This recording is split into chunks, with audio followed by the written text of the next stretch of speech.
বাহিৰত বহুত গৰম পৰিছে গম পাইছা দৰজাখন খোলোতে তোমাৰ ইমান সময় লাগেনে কিনো কৰি থাকা ভিতৰত লোৱা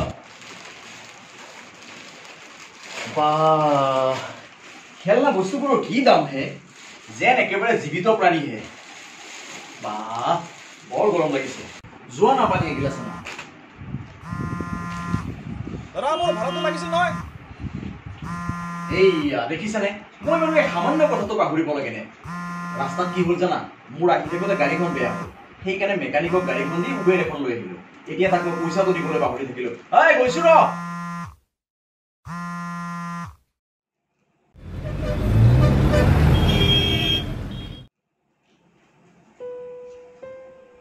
বুবু কালি মোৰ ৰাতিপুৱা অফিসত ক্লায়েন্ট এজনৰ লগত মিটিং আছে তুমি প্লিজ মোক ৰাতিপুৱা সোনকালে জগাই দিবা আহা এইকেইদিন টোপনি ক্ষতি কৰিলে তোমাৰ আৰু বেবী দুয়োটাৰ কাৰণে বেয়া কষ্ট অলপ কম কৰিলে নহয় অলপ নিজৰ যত্ন লোৱা তুমি জানাই এই দুটা বছৰ মোৰ কেৰিয়াৰৰ কাৰণে কিমান গুৰুত্বপূৰ্ণ আৰু জানাই ন এই প্ৰজেক্টটোৰ কাৰণে মই কিমান কষ্ট কৰিছো সেইবাবে কৈছিলো এতিয়া ফ্যামিলি প্ল্যানিং নকৰো কিন্তু নাই তুমি নুখুলিলা নি বিয়া হোৱাৰ ইমান বছৰ পিছতো আমাৰ যে কোনো সন্তান নাই তাৰ কাৰণে বাহিৰত মানুহে কেনেকৈ বুবু বাবা কৰে তুমি জানো নাজানা বাহিৰৰ মানুহৰ কথাবোৰ বাদেই দিলো তুমি ঘৰৰ মানুহখিনিৰ কথা ভাবাচোন যাৰ কাৰণে আমি মেডিকেল টেষ্ট পৰ্যন্ত কৰিব লগা হৈছে যেনিবা মেডিকেল টেষ্টৰ ৰিপৰ্ট অহাৰ আগতে আমাৰ কাৰণে ভাল খবৰটো আহিব নহলেতো চোৱা বুবু ঘৰখন আমাৰ ঘৰখন আনে নচলায় ঘৰখন আমি চলাও তুমি আৰু মই চলাও গতিকে আমাৰ লাইফ আমাৰ জীয়াই থকাৰ অধিকাৰ আছে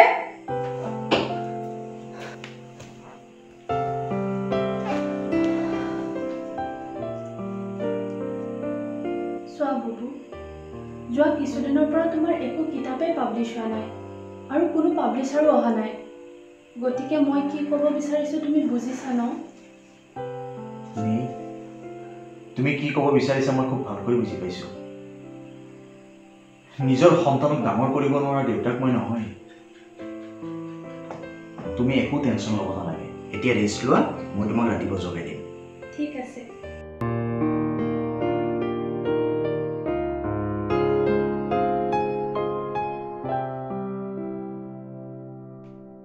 নি আমাৰ বাৰু ল'ৰা হ'ব নে ছোৱালী হ'ব মই কিন্তু ছোৱালী হোৱাটো বিচাৰোঁ তাই যাতে তোমাৰ দৰে ইণ্ডিপেণ্ডেণ্ট হ'ব পাৰে বুবু গুড নাইট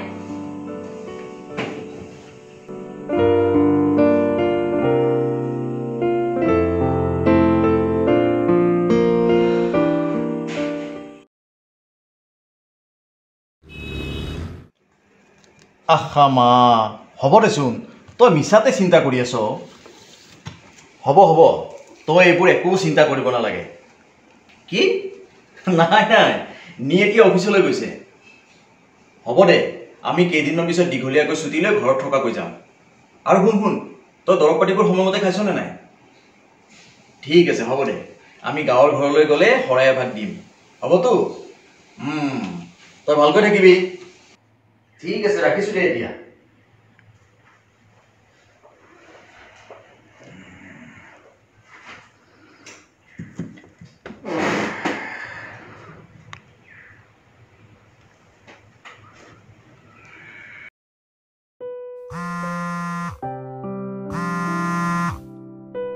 হেল্ল' কোৱা কি কৰিছা কিবা খালানে উফ ৰাম মই সৰু ছোৱালী নহয়তো ভোক লাগিলে খাম নহয় আৰু শুনা এতিয়া মই কনফাৰেন্সত যাব লাগে অ'কে অ'কে অ'কে অ'কে খাই ল'বা কিন্তু ভোকত নাথাকিবা দেই হ'ব দিয়া নাই নাই মায়ে ফোন কৰিছিল গাঁৱলৈ যোৱাৰ কথা কৈছে উফ হ'ব দিয়া এতিয়া বাই মোৰ কাৰণে ৰৈ আছে নহ'লে ঘৰৰ পৰা কাৰোবাক কেইদিনমানৰ কাৰণে পঠাই দিম বুলি কৈছে যি কৰা কৰা মোৰ সময় নাই নিৰ্মালী প্লিজ কাম দিয়া দিয়া হ'ব দিয়া মোক বাহিৰত ৰৈ আছে শুনাচোন নে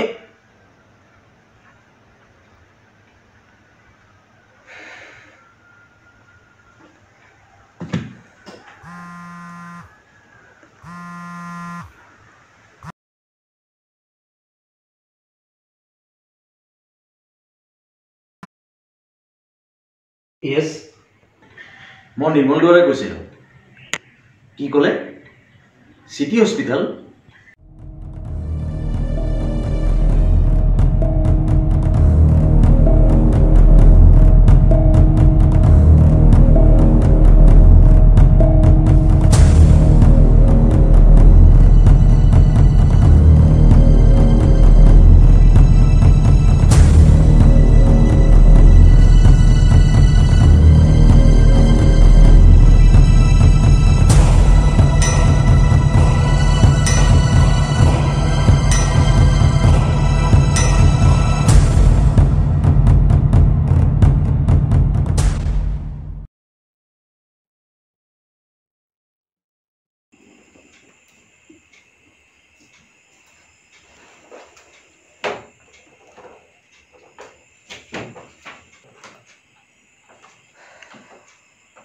দিনটো বহুত ব্যস্ততাৰে গ'ল ন? নক'বা বুজিছা। ক্লাইণ্টৰ লগত মিটিং কেনেকৈ গ'ল? কি ক'বা, এইবোৰ মানুহবোৰক ইমান ডিটেইলছত কথাবোৰ বুজাব লাগে নহয়, কেতিয়াবা জব এৰি দিব মন যায়।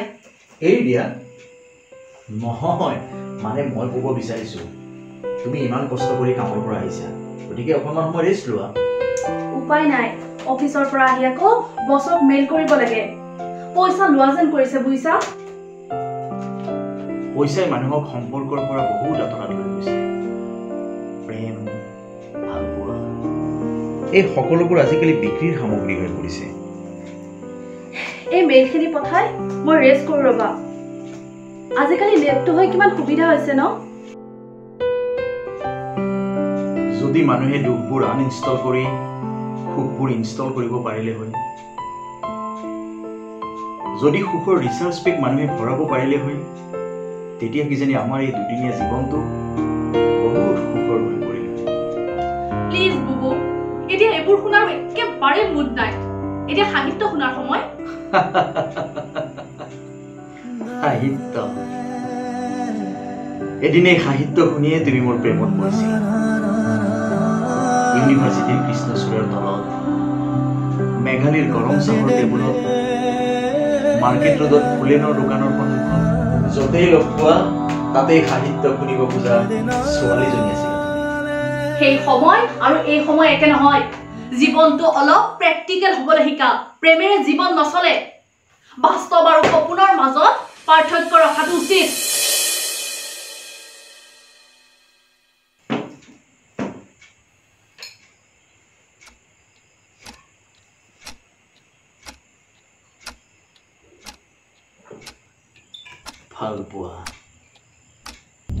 ভালপোৱা মানে এজনে আনজনৰ প্ৰতি থকা বিশ্বাস। কাৰোবাক ভাল পাওঁ বুলি ক'বলৈ বৰ সহজ,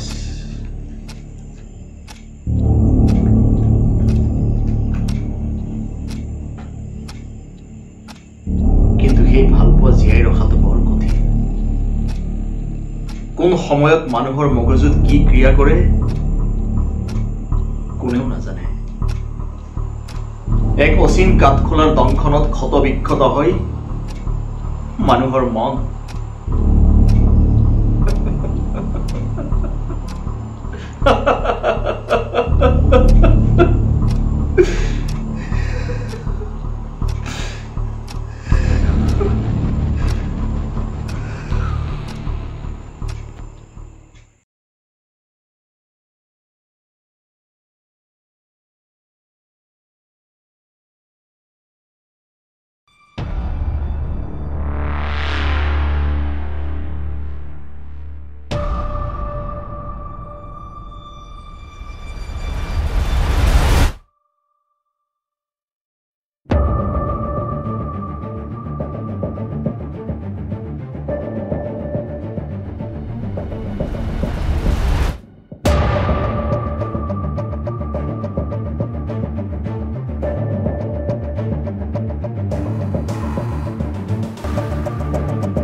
মই যদি তোমাৰ কাষৰ পৰা আঁতৰি যাওঁ তোমাৰ অকলে থাকিবলৈ কষ্ট হ'ব নেকি?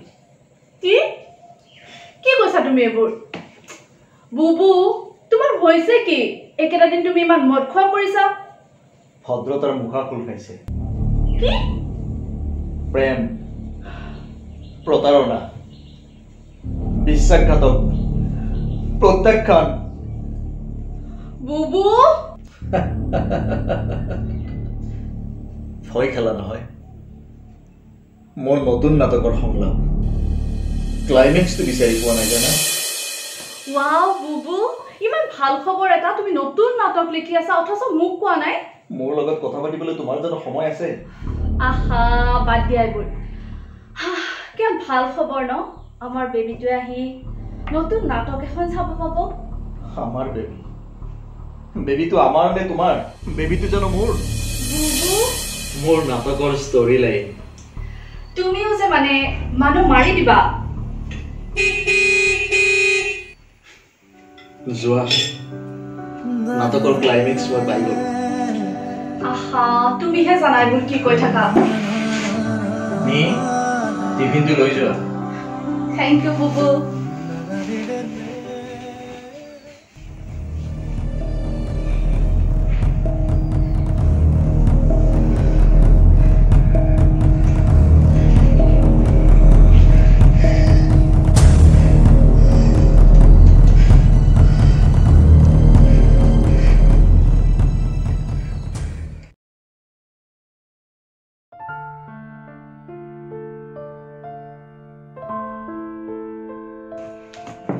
নিৰ্মালী, তোমাক এই কামটো দিব নোৱাৰিমহে।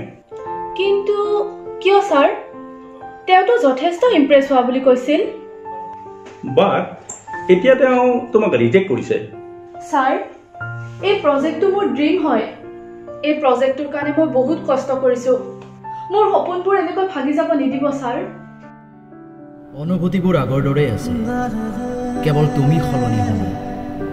সেইবাবে হয়তো অনুভূতিবোৰৰ মূল্য নাইকিয়া হৈ গৈছে। সময়ে বান্ধি দিয়া মৰমৰ সম্পৰ্কবোৰ সময়ে চিঙি ভাঙি থৈ গুচি যায়।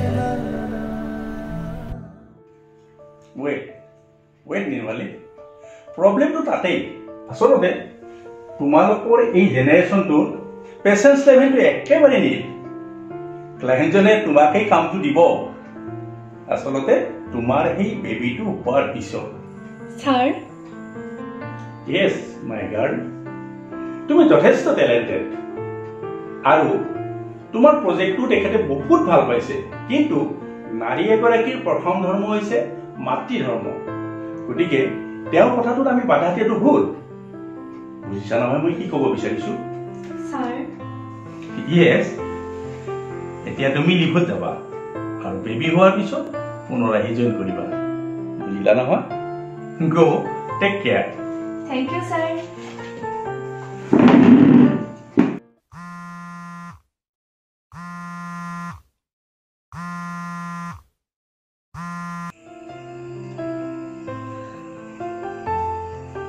Hello? Mrs. Nirmali Dwara? Yes, speaking. I am calling from City Hospital. Yes.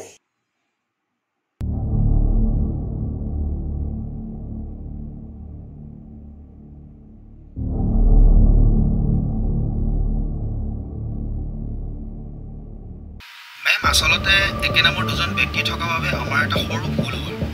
আপোনাৰ হাজবেণ্ড ইজ এবছলিউটলি ফাইন মেম। তেওঁ দেউতাক হ'ব পাৰে। আমি তেওঁক আগতে জনোৱা ৰিজাল্টটো ভুল আছিল। আমি তেওঁক ফোন কৰি আছোঁ, কিন্তু তেওঁ ফোনটো ৰিচিভ কৰা নাই। চৰি মেম।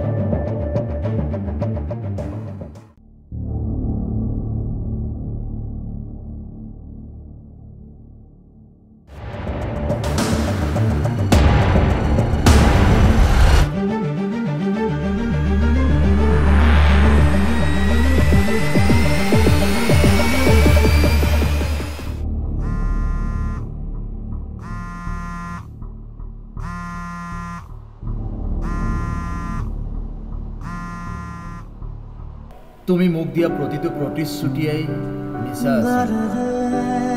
ভাল পোৱাৰ বিশ্বাসৰ সুন্দৰ অভিনয় কিহত হৈছিল ভুল এবাৰো নকলা। প্ৰাণ ঢালি ভাল পাইছিলোঁ তোমাক। হয়তো এয়াই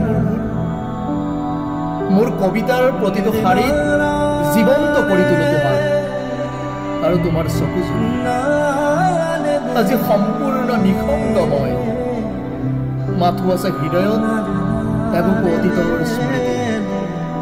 পাৰা যদি ক্ষমা কৰি দিবা মোক।